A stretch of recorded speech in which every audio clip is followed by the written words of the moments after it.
Okay, so sorry about that. So what I'm trying to say is that psi is an eigenvalue, eigenfunction of, or an eigenvector of m dagger n, right? So if psi is an eigen, so what we can do is that we can now multiply this equation on the left by psi dagger. So we have psi dagger, m of psi is equal to, but what is this? This is nothing but psi prime. And what is this? This is nothing but psi prime dagger. And this object is positive or 0. And so we get that from this equation, this equation also means we have C psi dagger psi, that is greater than 0. Obviously, this is, we're assuming this to be non-zero. So that means that, well, we're assuming this to be not just non-zero, positive, right? So this means that C is 0 or positive. Right? So thus we have seen that any operator which has this form has eigenvalue positive, right? Positive definite eigenvalue. Has positive definite eigenvalues. Okay, is that clear?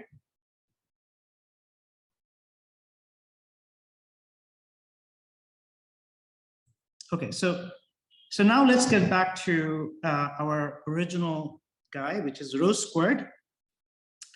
Now let's define a vector E, J. So this is a label, the J is a label, but its kth element is given by delta JK. So essentially it's a vector. Say E3 is a vector whose just third element is 0, okay? Let us define these vectors. Okay. Now let's look at rho squared. Now rho squared is by definition, it's what kind of matrix is it? Can you remind me? Diagonal. Exactly. So the only element I care about are the I element, no sum. There's no sum over I. I is repeated, but there is no sum here, okay? So this thing is going to be the same thing as EI dagger rho squared EI, right?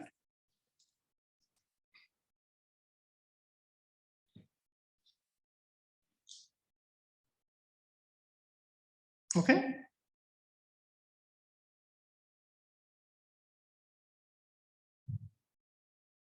Do you agree?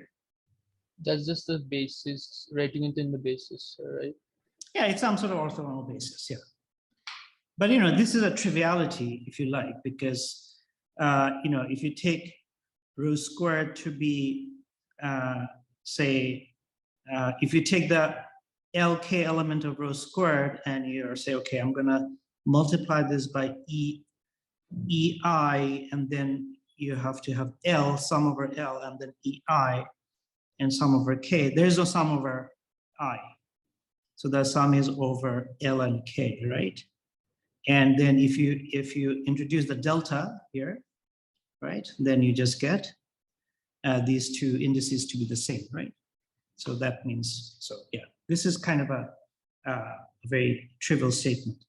So after that, what we write is G EI dagger W dagger D tilde dagger D. Here, remind you that this is what depends on G. D tilde.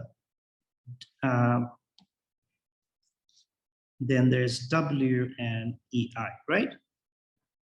I've just written out the definition of rho squared.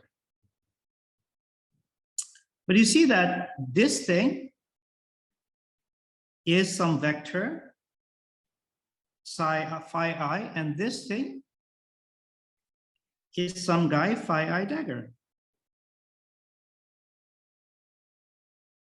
Okay, so each of these terms is positive definite, and therefore the sum is also positive definite. Okay, so this shows that the eigenvalues of the eigenvalues of rho squared are positive definite. So then let's define another matrix, which is just the square root of rho. And then define D of G to be a matrix such that it's rho times the unitary matrix W dagger, the non-unitary representation D tilde, then W rho inverse. Okay, we're assuming that rho inverse exists, and you can show that it does exist. Okay, so this matrix I'm going to claim is a unitary matrix, and this is the unitary representation that we were looking for. So D dagger of G is then going to be rho inverse dagger, W dagger, D tilde dagger of G, W rho dagger. Okay, but we know that rho is a Hermitian matrix, right? Because it's a diagonal version of H. Therefore, we can drop that and W dagger, D tilde dagger, W rho. So this is the expression for D dagger, and this is D. And now let us compute D dagger of G and D of G. And this is just now a very boring thing, but let's do that. Sorry, dagger. is the square root of a diagonal matrix always diagonal, by which? Yes. Yeah. It's always diagonal. Yeah. If the fifth diagonal entry is 5, the diagonal matrix has this. Okay. But we're taking a positive, or I don't really care about that. Okay. Okay, so rho inverse, so it has rho inverse W dagger D tilde dagger W rho. And then we have D, but D has at the beginning another rho. So we have here rho squared. And then we have W dagger D tilde, then we have W rho inverse. Okay. Now, what we can do is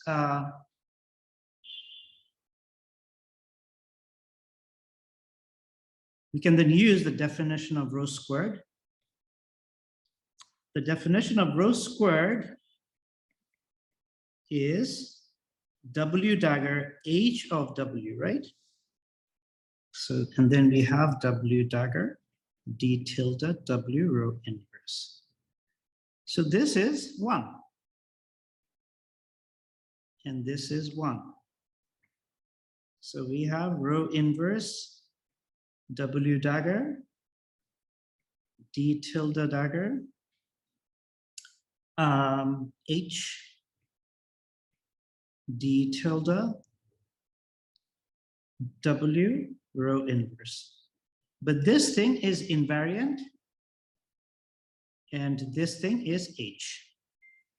So we have rho inverse W dagger H W rho inverse.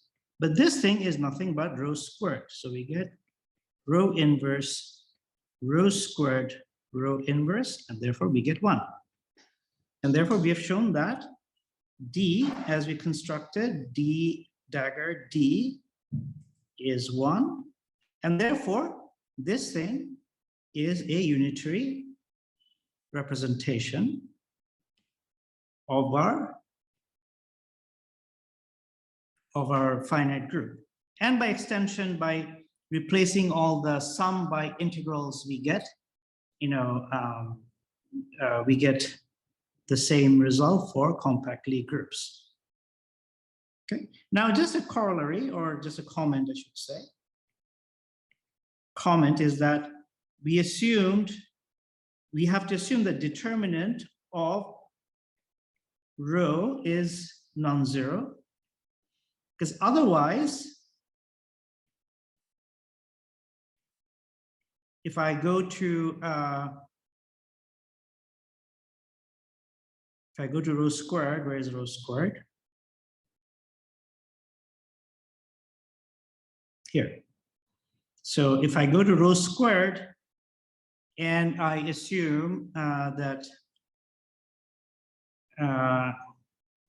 its determinant is not zero, that would imply, you can show that that would imply that the determinant of d tilde is zero. And that's, of course, not true, because otherwise it would not be a group. Because for a group, we have to have inverse elements. Okay, so this was the proof of the unitarity theorem. Any questions? Sir, so what, I mean, the idea, what was it basically like what we basically found, like rho square first, and I mean, I'm a bit confused about the idea that why we came up with this particular representation, how we did so. Right. So the idea is that it's a proof by construction.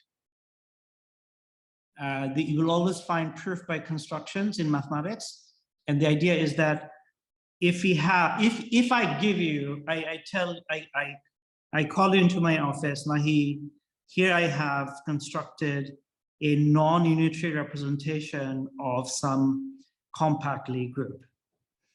But because I'm a physicist, I want to apply it to some physical system, but I need a finite dimensional, the same dimension, but I need a the same finite dimensional representation of the same Lie group, but it has to be unitary. Otherwise, my lab cannot use it on my quantum system. Right? That's a very real life scenario. So I give you this all these matrices, which I have proved to be a unitary representation of the finite dimensional non-unitary representation of a group. And you have to find a unitary representation. This proof gives you an algorithm for that. Okay, this proof tells you that if you construct these D matrices in this manner, okay, so then the resulting object is going to be unitary, and because I have not shown that this is a representation, right? But you can show that, right? You can show that this is a representation using the fact that this is a representation. Because you can see that this rho inverse is going to, if you say, okay, yeah, they cancel. So it's almost obvious. Yeah. Okay. So it's I'm not sure how. Sir, I am confused about the first line you wrote, that in proof, like we use the rearrangement lemma. Suppose there exists a non-unitary representation of G given by d tilde G. So like, where is that non-unitary representation? Oh, it's given. Yeah, that's given. We are assuming that there is a non-unitary representation. So we eventually like converted from this induced a unitary representation from this non-unitary representation. Exactly. We basically constructed a unitary representation from a non-unitary representation. Oh, I see. Okay. Very good. Is it not possible for there to be a no non-unitary representation? Yeah, of course. I mean, you can have non-unitary representation. It's actually, I think, for compact, Yeah, I mean, yeah, of course. Like, for example, you know, many, I mean, I don't know. I might have worded my question wrong. Isn't it possible that we don't have a non-unitary representation? If you don't have a non-unitary representation, then you have a unitary representation, right? It's an either-or thing. So you have to have at least one representation for a group. Yeah, if you don't, I mean, for example, a group must have a defined, like if you have a Lie group, if you have a matrix Lie group, it has at least a finite, it has a defining representation, right? Oh, I see, yeah. And you just work with that and you say that, oh, this is non-unitary. What do I do? But it's compact. You just follow this algorithm and you construct a unitary representation. I see. Okay. Okay.